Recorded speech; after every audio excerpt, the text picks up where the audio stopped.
Hi there. We're expanding today, just it works out better for us, and I'm going to play the Coventry Carol. It's about Herod being fearful of losing his throne because he's heard of this newborn king, and he's off to, firstborn boy child in, the nations.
Quite a night. We've tried everything, and we're back to an iPhone with no microphones, and we'll see how it works. So hopefully you can hear us reasonably well.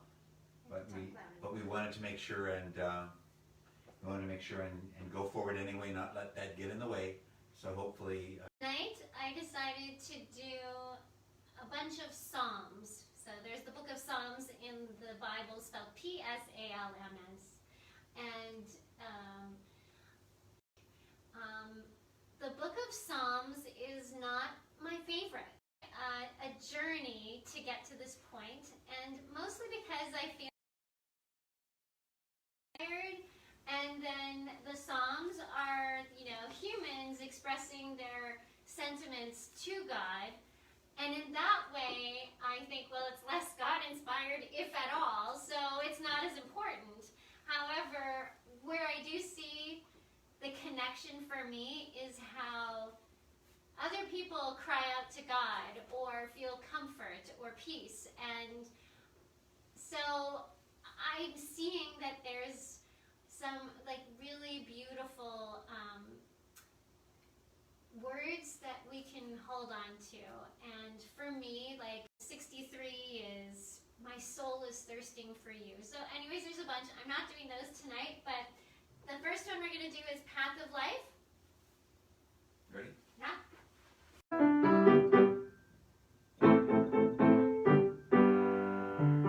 Lord, you will show us the path of life. Show us the path of life. Lord, you will show us the path of life. Show us the path of life.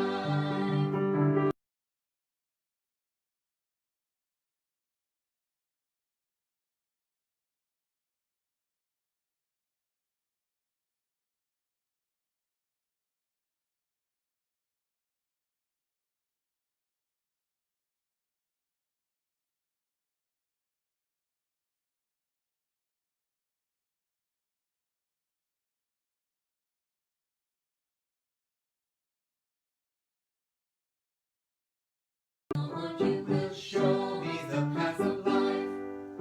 Show us the path of life. Show us the path of life. Whatever He's at my right hand, I shall not be disturbed. Protect my refuge, I praise you, God, for you are my strength. Lord, you will show us the path of life. Show us the path of life. Lord, you will show us the path of life. I bless you, God, for you are my teacher.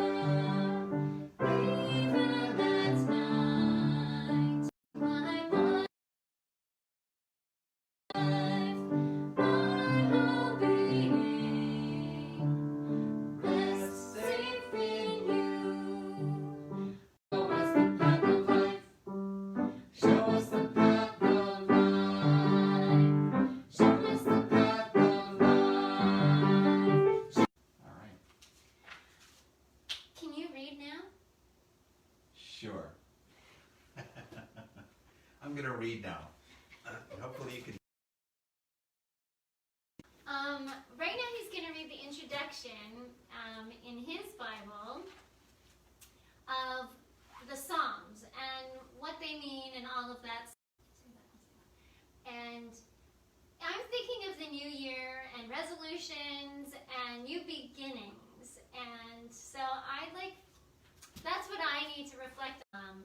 My prayer life, my relationship with God, how I can do better as a wife, as a mom, as all. So that's what I'm thinking right now. Okay, at the beginning of Psalms. Hi, how are you? Fine. Not exactly an in-depth discussion. This brief interchange with a cliche or two.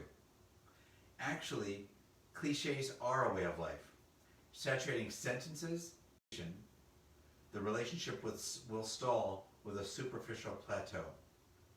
Facts and opinions also fill our verbiage, and still lies beneath them. In reality, it is only when honest that real people can be known, loved, and helped. Okay, so we have to be open and honest with each other and vulnerable, and that's where you create a real relationship with God and each other. So. You don't have any problem sharing your feelings. What? I always know how you feel. Just saying. Sometimes you overshare. But this is interesting. As I read this, how many of us have been in a relationship with a spouse or a partner or a friend? They know all the stories.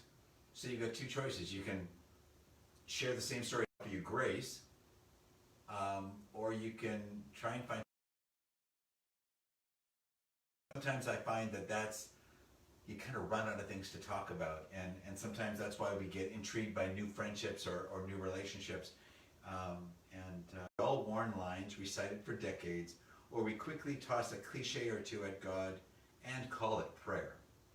There is no doubt that God hears and understands these feeble attempts, but by limiting the depth of our communication relationship with God, but God knows us and He wants to have genuine communications with us. Thought out, they're not from your heart, you're just speaking cliche, you're just speaking small talk and not taking it as serious relationships. So here's a challenge for us, I think. At the center of the Bible is a book of Psalms. In them, there are no cliches. In this book, instead, David and other writers reflecting a dynamic, powerful, and life-changing friendship with God. The psalmists confess their sins, express their doubts and fears, and we have our share of that right now, and praise and worship Him. As you read the book of Psalms, you will hear believers cry out to God with depths of despair. They're despairing, or rejoicing, you will always hear them sharing honest feelings with God. Because of the honesty expressed by the psalmists for comfort during these times of struggle and distress, and with the psalmists, they have risen from the depths of despair to new heights of joy and praise as they also discovered the power of God's everlasting love and forgiveness. Let the honesty of the psalm.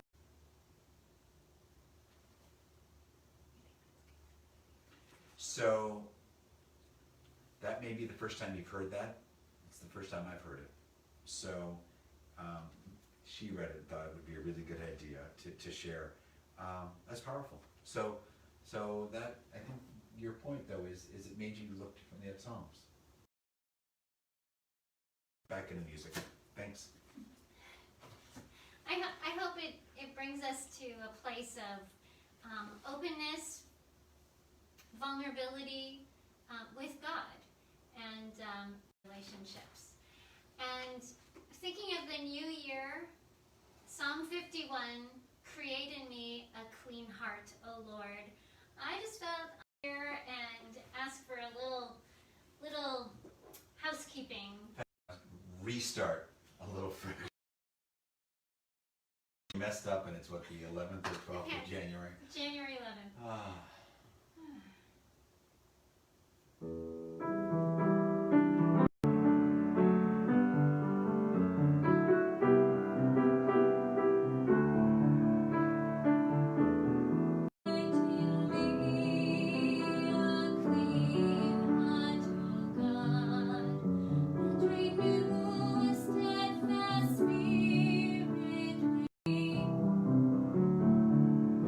Create in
Finding ourselves in the first 2 weeks of January and already wanting to press the reset button. And God, I'm guessing that we're not alone. Yes, be with everyone listening that maybe wants to press the reset button as well. Maybe they want to fast forward 3 months or 6 months just because of all that's going on. But God, but we can't necessarily fast forward, God. So during this time, give us through the psalmists how if we truly, genuinely pray to you, if we read through the Psalms for encouragement, help that to settle our hearts, help that to give us that are experiencing loss, or they're experiencing troubles or worry. Thank you, Jesus. Amen. Amen.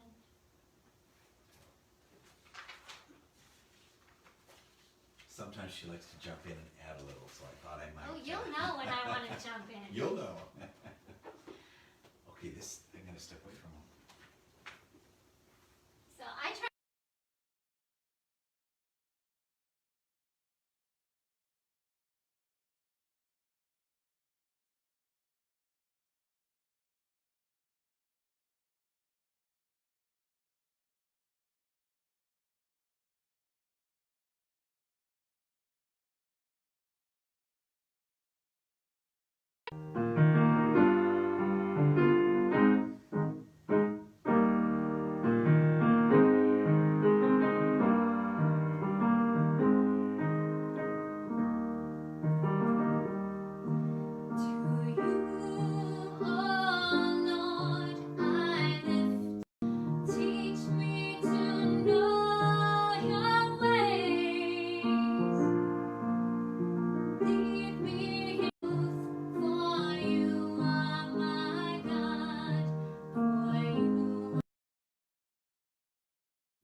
Glenda for that soulful Psalm 25.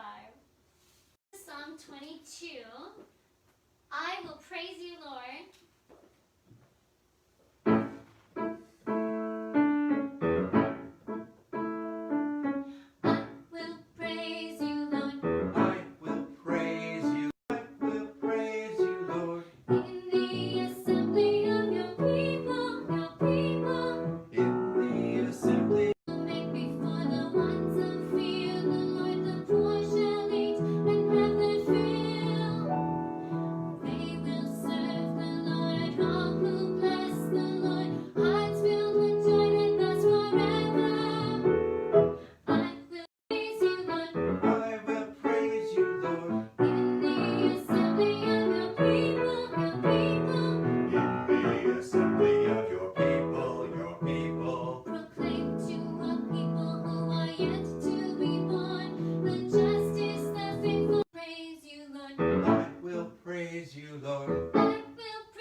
You may have got an extra one there. We'll call it a bonus.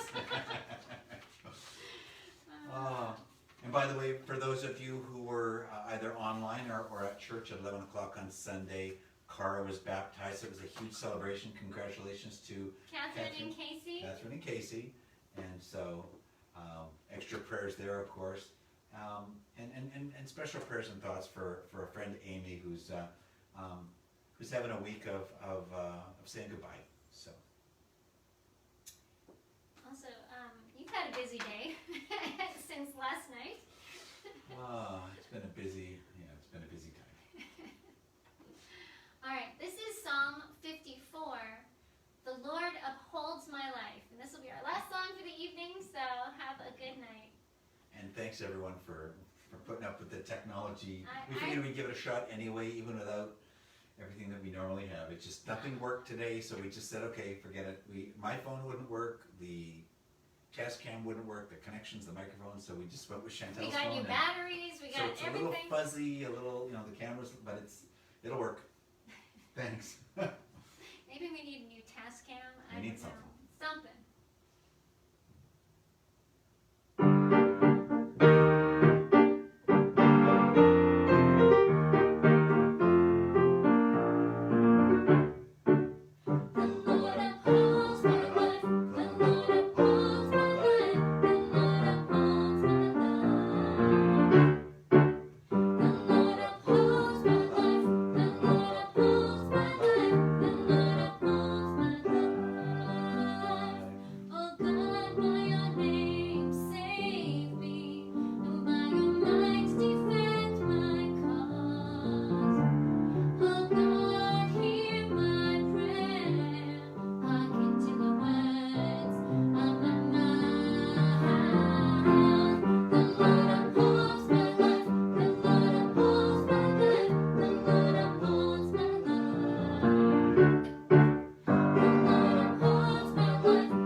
Unless you want to sing one more song. Oh, no, we're done. We're done? Good night, everybody. I figured I'd push it.